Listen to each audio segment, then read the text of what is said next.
Voici un résumé de ce qui a été fait le vendredi 6 novembre, au début de l'heure, au début de la séance. Alors la première activité qu'on a travaillée est la suivante. On a ici un tétraèdre.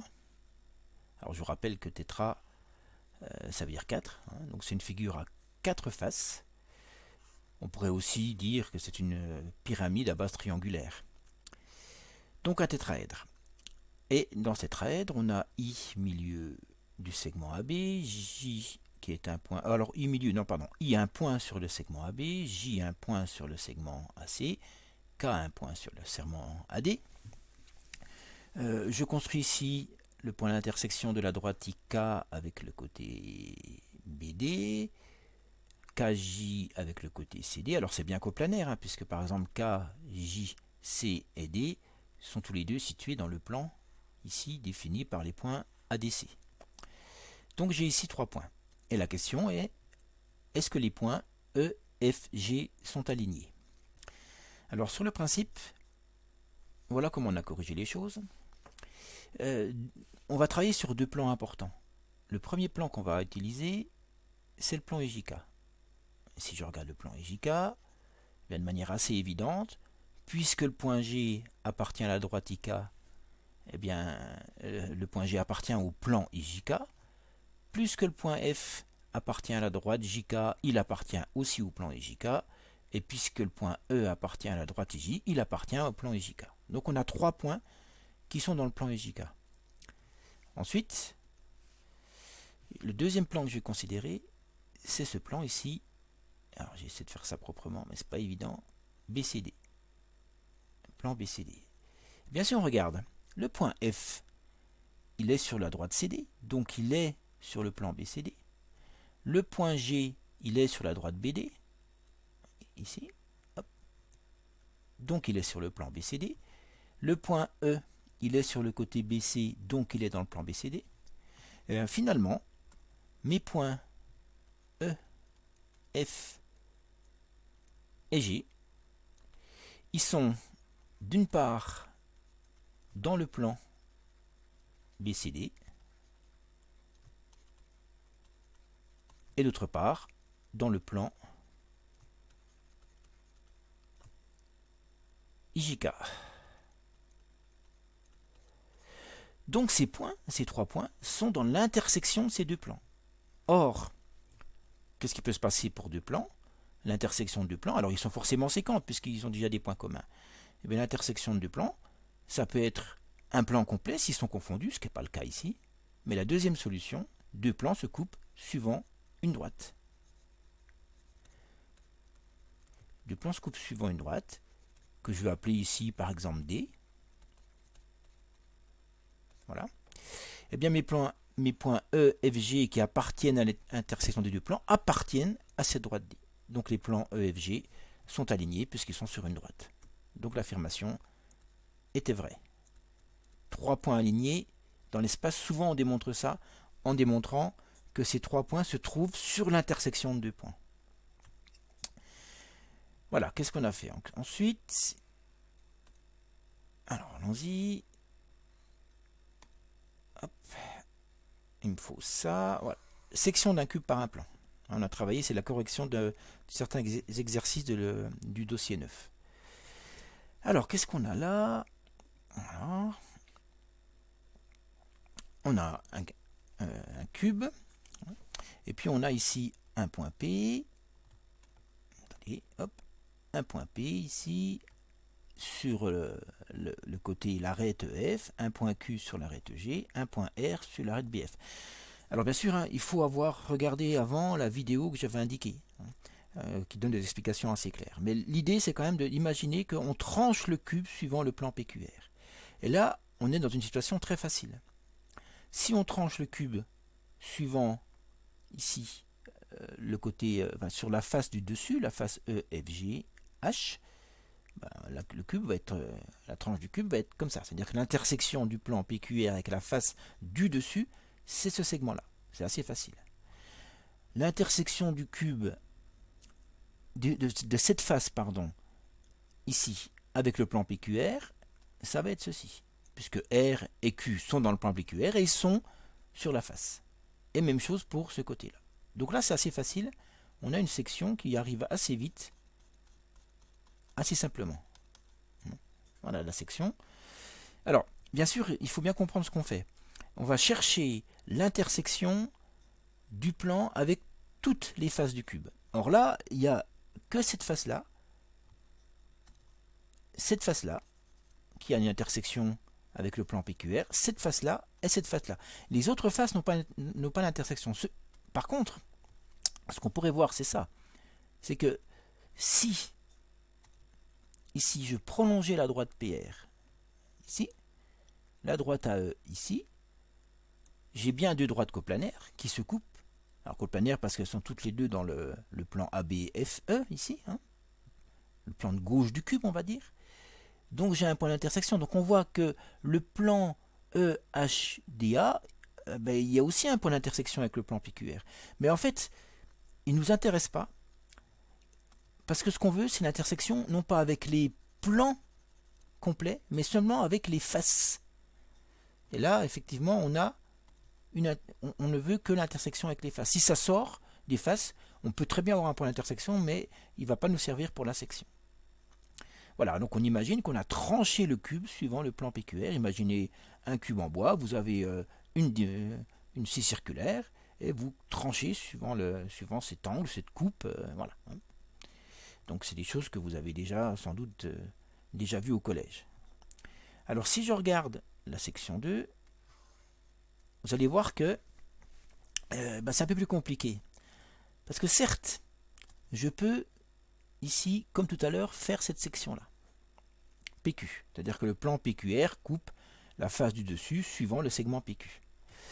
PR, ici, même chose. Sur le plan ici, ABFE, je coupe suivant le segment PR. Mais après, je ne sais pas trop ce qui se passe ici, hein, dans le plan FBCG et dans le plan ABCD. Mais il y a une propriété remarquable qui nous dit que deux plans parallèles, en l'occurrence celui-là et celui-là, sont obligatoirement coupés par un plan suivant deux droites parallèles. Donc, alors j'ai un petit souci là, quelque chose qui s'est effacé. Voilà. Donc ça veut dire que ici j'ai ma droite PQ, ici j'ai mon point R. Je peux me permettre, si je veux l'intersection du plan PQR avec la face ABCD, de tracer la parallèle APQ qui passe par R. Propriété, un plan coupe deux plans parallèles, celui-là et celui-là, suivant des droites parallèles.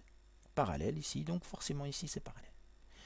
Et puis une fois que j'ai ce point, ici, je sais pas moi, S, et bien c'est bon, j'ai gagné, parce que j'ai un point S sur la face BCGF, un point Q sur la face BCGF, et voilà ma section. Alors en réalité, ma section qui est ceci. Hein. Voilà, faut imaginer ici que j'ai tranché le cube suivant le PQR, et la coupe qu'il me reste, c'est ça. Alors, un autre cas, je ne vais pas déplacer ça. Non, je peux pas déplacer. Si je déplace, oui, ça va pas aller. Voilà. Alors je vais essayer de prendre la section 3. Si j'ai assez de place, ouais, ça va aller. Alors on continue à raisonner comme ça. J'ai des points ici qui sont sur des arêtes de deux faces, pas de problème, je peux tracer. Hein, voilà ma section ici. En bas, même chose. Point PR sont sur une face toutes les deux. Tous les deux points sont sur les faces, donc on peut faire. Et puis après, qu'est-ce que je peux faire? Comme tout à l'heure, je raisonne. Voilà, j'ai ici ma droite PR. Hop, donc ici, je peux tracer la parallèle parce que deux plans parallèles, celui-ci, celui-là, sont coupés par le plan PQR suivant deux droites parallèles. Alors, c'est pas très facile de tracer la parallèle. Je vais peut-être essayer de tricher un petit peu quand même pour qu'on voit un peu ce qui se passe. Imaginez que ça soit ça. Donc, j'obtiens ici un point, je sais pas moi, S. Alors, la problématique là, c'est que S, il est sur le plan du fond, le plan ici, HDCG. R, il est sur le plan sur lequel repose le cube, hein, le plan ABC. Et donc, je ne peux pas me permettre de joindre, par exemple, je ne peux pas me permettre de faire ça. Parce que si je fais ça, je traverse le cube. Je ne suis pas sur les faces. Donc il me manque un point. Alors, plusieurs possibilités. Première possibilité, j'ai cette droite ici. Voilà. Donc, et la face qui est là est parallèle à la face qui est ici. Donc, puisqu'un plan coupe deux plans parallèles suivant des droites parallèles, je peux me permettre de tracer la parallèle ici qui passe par G. Et j'obtiens quelque chose. Alors, je vais essayer de faire à peu près correctement. Hein. Et voilà, j'obtiens ici. Donc, on est bien d'accord. Ceci est parallèle à cela. Ce qui me permet d'avoir un autre point ici, que je vais appeler T. Et puis là, c'est gagné, parce que T et R sont tous les deux sur la face qui est ici. Donc je peux joindre. Et voilà ma section. Alors, j'aurais pu faire aussi comme ça. J'aurais pu très bien... Alors, je vais revenir en arrière. Attendez, voilà. Je vais essayer d'enlever ça. Qu'est-ce qu'il me faut enlever? Voilà, je crois que j'en étais là. J'en étais là. Alors, en fait, je me suis servi des parallèles. Les parallèles, c'est pas toujours pratique parce que si vous avez un dessin à faire dans un devoir, les parallèles, c'est pas toujours facile à tracer. Vous voyez que j'ai du mal moi aussi avec les parallèles. Mais il faut des instruments. Bon. En fait, finalement, ce que je veux, moi, ce qu'il me faudrait, si je veux éviter d'utiliser les parallèles, donc il me faudrait un point qui soit sur ce plan ici, ou mieux que ça, sur cette arête-là. Mais on voit bien que si je prolonge ici ma droite QS, voilà, et la droite FG, et bien ici, j'ai bien deux droites coplanaires. Hein. Elles sont toutes les deux dans le plan du dessus, ici. Donc là, j'ai un vrai point d'intersection entre deux droites. Mais finalement, si on regarde ce point, il est dans le plan PQR, bien sûr. Mais il est aussi dans le plan FBCG. Donc, je peux ici, si je joins le point R, alors je vais changer de couleur pour qu'on voit bien. Si je joins le point R et le point S, ben tout ça se passe dans le plan qui est ici. Alors pas dans la face, hein, mais dans le plan, on imagine qu'on continue. Mais donc ici, j'ai un point d'intersection, puisque je suis dans ce plan-là, j'ai la droite CG qui est dans le plan BCGF, et ma droite rouge aussi, donc j'ai un vrai point d'intersection. Et voilà ma deuxième méthode qui éviterait d'utiliser les parallèles en allant chercher, en prolongeant mes droites, ici, du plan PQR, et en allant chercher des points sur les arêtes, on va dire, prolongées. Donc voilà une autre façon de procéder qui va me donner la même section, évidemment. Dernière section, section 4, est-ce que j'ai un peu de place? Et si je me mets là, voilà, on va quand même faire ça comme ça. Alors allons-y, on va tracer. Donc ici, P et Q sont dans le plan du dessus, je peux tracer ma section comme ça. Q et R sont dans le plan H, G, C, D, je peux faire ça. Alors, ensuite, ben, là c'est vrai que j'ai un petit souci parce que je peux pas... cette droite rouge ici, cette droite qui est là, je pourrais tracer une parallèle, mais dans ce plan-là. Or, dans ce plan-là, j'ai pour l'instant aucun point. Voyez? Cette droite-ci, je pourrais tracer une parallèle ici en bas, mais j'ai aucun point pour tracer la parallèle. Donc je vais être embêté. Et c'est là que on voit aussi que l'utilisation des parallèles ne marche pas tout le temps. Donc qu'est-ce que je vais faire? Je peux très bien aller chercher un point. Je vais aller chercher... Donc là, je suis dans le plan du fond, on est d'accord. Hein. Je peux aller chercher un point, par exemple ici. On va essayer de changer de couleur. Tac. Voilà. Je vais aller prolonger ceci, par exemple. Voilà. Ça se passe dans le plan du fond. Donc dans le plan du fond, j'ai cette droite-là. Tac. Et donc là, je récupère un point qui est... Alors qui est sur le segment, enfin sur la droite DC, donc qui est dans le plan qui est là. Donc, allez, allons-y avec les parallèles après tout. La droite PQ est ici la droite que je dois tracer, donc ici la section est parallèle. Donc je dois tracer la parallèle. Oui. Et donc je récupère un point ici. Et un point là.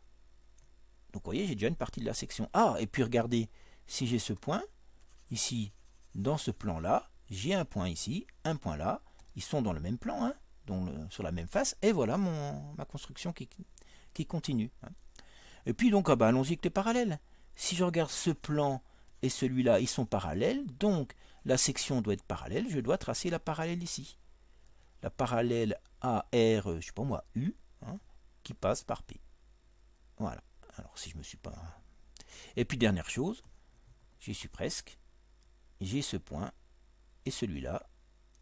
Alors attendez, je crois qu'il n'y a pas le crayon. Voilà, j'ai ce point et celui-là. Ils sont sur la face, tous deux sur la face qui est ici, la face EFB. Donc on peut les joindre. Et voilà ma section. Et là j'obtiens une section qui est la section la plus compliquée entre guillemets qu'on puisse obtenir dans ce genre de situation, dans un cube. Hein. C'est un hexagone. Alors pas n'importe quel hexagone. Hein.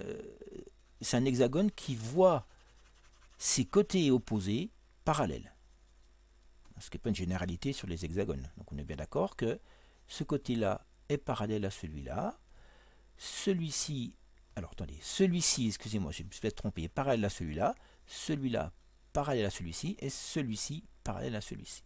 Donc on n'a pas des configurations qui sont complètement générales. Hein. C'est des hexagones, mais avec quand même quelques propriétés particulières. Alors je vous fais remarquer quand même que si je prolongeais tout, j'obtiendrai une figure, parce que c'est quand même intéressant de voir ça. Alors je ne fais pas très bien, mais voilà, normalement c'est un triangle ici, hein, donc là, mon hexagone est inclus dans un triangle qui va être sans doute, hein, ça peut justifier isocèle. Et puis donc, c'est là qu'on se dit que si on l'inclut dans ce triangle-là, il y a peut-être moyen de faire des calculs, par exemple de déterminer l'aire hein, de cette figure-là par différents procédés. Voilà, ce début de présentation est terminé. Il y aura une autre vidéo qui nous permet de travailler sur la deuxième partie des activités menées le vendredi 6, c'est-à-dire le calcul vectoriel, le dossier numéro 10.